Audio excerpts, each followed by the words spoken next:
Hello everyone. आज मैं आपको बताऊंगी कि आपको जूलियस सीज़र कैसे पढ़नी है। सबसे पहले तो ये आपको पता होगा कि ये आपका एक्ट 3 से आएगा क्लास 10th में, एक्ट 3 से 5। ओके, एक्ट 1 और 2 आपने क्लास 9th में पढ़े होंगे। अब जो आपको पढ़ना है वो आपको एक्ट 3 से पढ़ना है। ओके, तो सबसे पहली चीज़ तो ये कि अब आपको इसकी डिटेल पढ़नी है। मतलब कि सिर्फ आपको इसकी रीडिंग नहीं करनी सिंपली कि आप पढ़ रहे हो ऐसे करके, आपको इसके डायलॉग्स भी याद करना है और आपको छोटी छोटी चीज़ की डिटेल्स पता होनी चाहिए कि इसमें किसने क्या बोला था और इवन मतलब इसमें प्लॉट क्या चल रहा है, आपको वो सारी चीज़ें पता होनी चाहिए। उसके बाद फिर आपको एक चीज़ ये बहुत ही ज़्यादा इम्पॉर्टेंट है कि एक्ट 3 इसमें सबसे इम्पॉर्टेंट सीन है, क्योंकि उसके अंदर सीज़र का असैसिनेशन होता है। देखो आप देख सकते हो, आगे जब इसको टर्न करोगे तो यहाँ पे देखो सीज़र का असैसिनेशन हो रहा है, इसलिए सबसे ज़्यादा इम्पॉर्टेंट एक्ट है। तो इसके बारे में आपको पता होना चाहिए, क्योंकि 2025 में इसी एक्ट से क्वेश्चन आया था एंटनी की स्पीच से। ओके, तो इसमें और आपको क्या पता होना चाहिए, आपको प्रोवर्ब्स पता होने चाहिए कि कुछ भी मतलब बात बोली है तो, और आपको इन लोगों के डायलॉग्स भी इवन याद होने चाहिए। जैसे कि अगर मैं आपको यहाँ पे एग्जांपल बताऊँ तो आपको कुछ ये वाला पार्ट पता होना चाहिए। और देखो, अगर आप यहाँ पर देखोगे तो आपको यहाँ पता चलेगा कि मैंने कैसे पढ़ रखा है। सबसे पहले तो मैंने इधर से रीड करा और मैंने सिंपल सी एक चीज़ में यहाँ पर लिख रखा है कि जो एक्ट है उसकी थोड़ी सी समरी, जैसे कि इस एक्ट में कॉन्स्पिरेसी होती है, फिर एंटनी कहाँ चला जाता है अपने हाउस में। तो ये सारे जो क्वेश्चंस होते हैं ये MCQs वाले क्वेश्चंस होते हैं। फिर मैंने यहाँ पे लिख रखा है कि आर्टिमिडोरस रिक्वेस्ट करता है सीज़र को अपनी पेटिशन पढ़ाने के लिए, और मैंने कुछ चीज़ें यहाँ पे लिख रखी है, जैसे what concerns me personally will be the last to receive attention.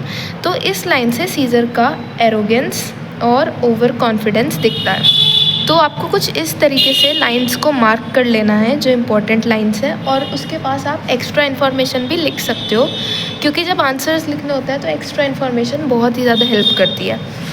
Suppose अगर यही क्वेश्चन आ जाता इसी लाइन के रेफरेंस में, तो मैं इस लाइन को बहुत अच्छे से लिख सकती थी और एग्ज़ामिनर मुझे इस लाइन के ऊपर पक्का ही आंसर देता, क्योंकि इसके अंदर मैंने 2 कीवर्ड्स डाले हुए हैं, एरोगेंस और ओवर कॉन्फिडेंस। इस तरीके से आपको आंसर करना है क्वेश्चन का, ठीक है। उसके बाद आपको ना अभी वर्ड टू वर्ड रीड करना है इसको, पूरी बुक को। इतना इसका पार्ट है कुछ, आपको पूरी बुक को वर्ड टू वर्ड रीड करना है। अभी आपके पास टाइम है, अभी जुलाई भी स्टार्ट नहीं हुआ, आप अभी से पढ़ सकते हो। और कम से कम 4 से 5 बार आपको ये पूरी बुक पता होनी चाहिए। 4 से 5 बार आपको ये पूरी बुक के बारे में पढ़ना है, तब जाके आपको कहीं पे कॉन्फिडेंस आ पाएगा कि आप अच्छे से इन क्वेश्चंस को सॉल्व कर पाओगे। फिर आपको अब क्या करना है, सबसे पहले देखो, जब आप पहली बार इसको पढ़ोगे आपको प्लॉट समझ आएगा। सपोज़ जब मैंने पहली बार एक्ट 3 पढ़ा था तो मुझे पता चला कि इसमें सीज़र का असैसिनेशन हो रहा है।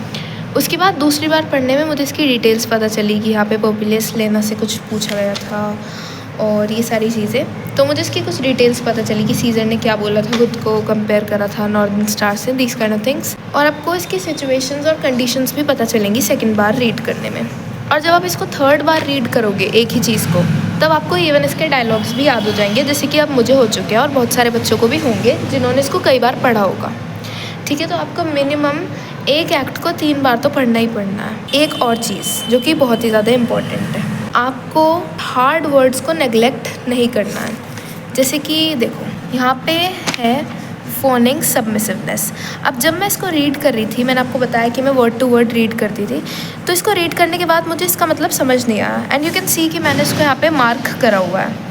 मार्क करने के बाद मैंने इसका मीनिंग सर्च करा, और इसका मीनिंग सर्च करने के बाद मुझे पता चला कि इसका मतलब होता है बीइंग अ पीपल प्लीज़र। तो मैंने लिख दिया, क्योंकि क्वेश्चन पूछा जा सकता था डायरेक्टली। 3 मार्क्स का क्वेश्चन जो आता है वो कुछ कुछ पार्ट्स में भी हो सकता है, जैसे कि एक में किसी में आपको वर्ड का मीनिंग बताना है, और फिर एक में आपको किसी का कैरेक्टर स्केच बताना है, एक में आपको इसके बारे में कुछ बताना है, इसके आगे का कुछ। तो इसमें आ सकता था कि what do you mean by fawning submissiveness. तो पीपल प्लीज़र सिर्फ यही लिखा होता आंसर की में, तो यही इसका कीवर्ड है, तो ये आपको पता होना चाहिए। देखो यू कैन सी जितने भी सारे हार्ड वर्ड्स हैं मैंने इसमें सब मार्क कर रखे हैं। देखो ये वेन, ये सब मैंने इसमें मार्क कर रखा है जो मुझे थोड़े डिफ़िकल्ट लगे, और कीवर्ड्स भी मैंने इसमें मार्क करे हुए हैं। अब नेक्स्ट चीज़ जो आती है वो सबसे पहले आपको वर्ड मीनिंग्स पे ध्यान देना है, जो कि मैं बता चुकी हूँ। आपको फिगर ऑफ स्पीच याद रखने हैं। आप ये बात और लोग नहीं बताएंगे, बट फिगर ऑफ स्पीच भी इम्पॉर्टेंट होते हैं। जैसे कि अगर हम ये एग्जांपल लें, तो इसमें सीजर ने बोला है get away from here, you may as well try to move Mount Olympus. तो इसमें फिगर ऑफ स्पीच हाइपरबोली यहाँ पे यूज़ हो रही है, क्योंकि सीजर ने कंपेयर करा है कि तुम चाहो तो माउंट ओलंपस को भी मूव करने की कोशिश कर लो, एक बार को वो भी मूव हो जाएगा, बट मैं अपनी बात से नहीं हटूँगा। तो इसमें यहाँ पे हाइपरबोली यूज़ हो रही है। तो पूछ सकते हैं कि कौन सी फिगर ऑफ स्पीच यूज़ हो रही है। एंड इवन अगर नहीं भी पूछा और आप आंसर लिखते हुए, इसके बारे में अगर क्वेश्चन आया और आप आंसर लिखते हुए इसको यूज़ करते हैं, तो that is a plus point. Examiner आपके मार्क्स फिर नहीं काटेगा, ठीक है। नेक्स्ट चीज़, आपको जो स्पीचेस हैं, जैसे एंटनी और ब्रूटस की स्पीच है आगे यहाँ पर, आपको इन स्पीचेस पे ध्यान देना है। एंटनी की स्पीच आ चुकी थी, ब्रूटस की स्पीच नहीं आई, तो हो सकता है कि वो आ जाए। तो आपको स्पीचेस पे ध्यान देना है। यू कैन सी कि मैंने यहाँ पे कितना ज़्यादा चीज़ें मार्क कर रखी हैं स्पीच में, क्योंकि ये इंपॉर्टेंट पार्ट है। और अगर आपको MCQs भी प्रिपेयर करने हैं अपने, तो उसके लिए आपको बिल्कुल डिटेल में घुसना पड़ेगा। जैसे कि अगर हम एग्ज़ाम्पल लें, तो पूछ सकते हैं कि ऑक्टेवियस सीज़र कितनी माइल्स दूर था, तो वो 21 माइल्स दूर था। तो ये सारी चीज़ आपको पता होनी चाहिए, ओके। फिर जैसे ये ब्रूटस की स्पीच के बाद का पार्ट है कि जो सिटीजन्स हैं वो क्या रिएक्ट करते हैं, कैसे रिएक्ट करते हैं, तो ये सारी चीज़ें वो बोलते हैं। अब इन सारी चीज़ों में क्वेश्चन पूछ सकते हैं कि ब्रूटस के स्पीच के बाद ऐसी 3 चीज़ें मेंशन करो जो कि सिटीजन्स बोलते हैं, या फिर ऐसे एविडेंस दो जिससे पता चलता है कि सिटीजन्स ब्रूटस की बात से बिल्कुल मूव हो चुके हैं। तो आपको ये चीज़ ही लिखनी पड़ेंगी। इन चीज़ों को लिखने के अलावा आप कुछ भी लिखोगे तो आपको मार्क्स नहीं मिलेंगे।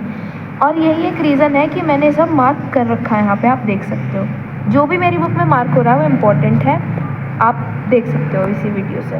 नेक्स्ट चीज़, आपको 3 या 4 पॉइंट वाले आंसर याद होने चाहिए, जैसे कि मैंने आपको ये बताया। और सीजर ने खुद को कंपेयर करा था 1-2 चीज़ों से, तो आपको वो चीज़ें भी पता होनी चाहिए, ठीक है। ये भी देखो, ये रहा, यहाँ पे एक सिटीजन बोलता है कि हम एक एंटनी की स्पीच सुनते हैं और एक ब्रूटस की स्पीच सुनते हैं, जिससे कि हम रीजंस को कंपेयर कर सकें, so you should know these kind of things, कि मतलब रीज़न क्या था उनका अलग अलग जाने का। और आपको क्राउड का पता होना चाहिए, the crowd is in a restless and dangerous mood, these are the keyword. फिर one of most important thing, जिसके बिना मतलब बिल्कुल भी बात बन ही नहीं सकती, ये आपको बिल्कुल ही रटे हुए होने चाहिए, बिल्कुल अच्छे से आपको ये बातें पता होनी चाहिए। कैरेक्टर स्केचेस मेन लोगों के, ब्रूटस, कैसियस, कैल्पर्निया इसमें वैसे है नहीं, ब्रूटस, कैसियस, सीजर, एंटनी, इन सब लोगों के कैरेक्टर स्केच मैंने पोस्ट कर रखे हैं, आप वहाँ से देख सकते हो, उससे आपकी बहुत हेल्प होगी। कैरेक्टर स्केच आपको हमेशा बिल्कुल याद करके ही जाने हैं। ऐसा करो कि आप 6 से 7 कीवर्ड्स हर एक कैरेक्टर स्केच, मतलब हर एक इंसान के लिए यूज़ कर पाओ। कीवर्ड्स के साथ आपको सारे आंसर्स लिखने हैं, कीवर्ड्स के साथ ही आपको कैरेक्टर स्केचेस भी लिखने हैं। जैसे सब सीज़र की बात करो तो सीज़र वॉज वेरी एरोगेंट, ठीक है, और Caesar was very ambitious. Arrogant नहीं था इतना, बट एम्बिशियस लिख सकते हो, ठीक है। He was over confident, okay, this kind of things आप लिख सकते हो। कैसियस की बात करो तो कैसियस के लिए आप हमेशा वर्ड जो यूज़ कर सकते हो वो कर सकते हो श्रीवर्ड, मैनिपुलेटर। ब्रूटस के लिए आप यूज़ कर सकते हो he was a lover of the Rome, और मतलब वो अपने दोस्त से प्यार करता था बट ईजिली मैनिपुलेट हो जाता था। तो ये सारी चीज़ें आप लिख सकते हो। और एक अच्छा मतलब फाइटर भी है, वॉरियर है एक अच्छा, ठीक है। एंटनी के लिए आप लिख सकते हो कि एक वाइज फ्रेंड है एंटनी, बिल्कुल। तो ये सारी चीज़ें आप लिख सकते हो, ठीक है। और आपको ऐसे ही पढ़ना है, जो भी चीज़ आप लिख रहे हो कीवर्ड्स के साथ लिखनी है। अब सपोज़ आपने लिखा एक पेज का आंसर, उसमें आपको एक भी कीवर्ड नहीं मिला तो वो बेकार है। और किसी बच्चे ने सिर्फ इतना आंसर लिखा और उसके इतने आंसर में 3 से 4 कीवर्ड्स मिल गए, तो उसे 3 से 4 नंबर इस इतने से पैराग्राफ के लिए आराम से मिल जाएंगे। तो आपको लिखना ही ऐसे है, कैरेक्टर स्केच आपको अच्छे से याद करने हैं। और एक और चीज़ जो कि बहुत इम्पॉर्टेंट है, कैरेक्टर स्केच एक तो नॉर्मल कैरेक्टर स्केचेस हैं, एक हर एक्ट के हिसाब से हर एक इंसान के कैरेक्टर्स थोड़े चेंज हो रहे हैं। मतलब यहाँ पे थोड़ा दिखा रखा है, जो आपकी दूसरी बुक होगी उसमें दे रखा है, या फिर मैं ही पोस्ट कर दूँ कि हर एक एक्ट में हर एक इंसान ने कैसे परफॉर्म करा है। जैसे एंटनी पहले वाले जो एक्ट 3 है, एक्ट 3 में एंटनी हमें थोड़ा डरपोक और कावर्ड दिखता है क्योंकि वो सीज़र के मर्डरर्स के साथ दोस्ती करता है। बट एक्ट 4 और 5 में जाके कहीं उसका जो कैरेक्टर होता है बिल्कुल चेंज हो जाता है। तो ये सारी चीज़ें आपको मतलब याद रखनी है, थोड़ा पता होना चाहिए। कैरेक्टर स्केचेस सबसे ज़्यादा इंपॉर्टेंट है, मैं बार बार रिपीट कर रही हूँ, ये आपको बिल्कुल पता होने चाहिए, टिप्स पे होने चाहिए, कीवर्ड्स के साथ आपको याद होने चाहिए। और अगर आप चाहते हो कि आपके सच में 16 में से 16 मार्क्स आए, सारे जितने भी क्वेश्चन आए आप उन्हें अच्छे से कर पाओ, मतलब एक ही आता है वैसे तो, पर मतलब एक क्वेश्चन में जितने भी पार्ट है उसे अच्छे से कर पाओ, तो ये बुक इतना पार्ट है इसका, ये बुक आपको कम से कम 3 से 4 बार तो पढ़नी पड़ेगी और बिल्कुल डिटेल के साथ। अगर आप कहीं बाद में जाके फोकस करते हो कि मेरे पास जूलियस सीज़र भी थी, मुझे वो भी पढ़नी है, तो बहुत हार्ड हो जाएगा अच्छे से पढ़ना। अभी आपके पास टाइम है, अगर आप चाहते हो सच में अच्छे मार्क्स स्कोर करना तो आप अभी से इसे पढ़ने लगो। And trust me, it is just like a story, hard नहीं है, बिल्कुल भी ईजी है, और बस पढ़ना स्टार्ट कर दो। जूलियस सीज़र पढ़ने में बहुत मज़ा आता है, बहुत ज़्यादा इंटरेस्टिंग है ये। एक एक एक्ट को कई बार पढ़ो, फिर आपको बिल्कुल भी प्रॉब्लम नहीं होगी एट लास्ट में जाके, क्योंकि बच्चे बोलते हैं कि जूलियस सीज़र हार्ड होती है। Julius Caesar is not hard.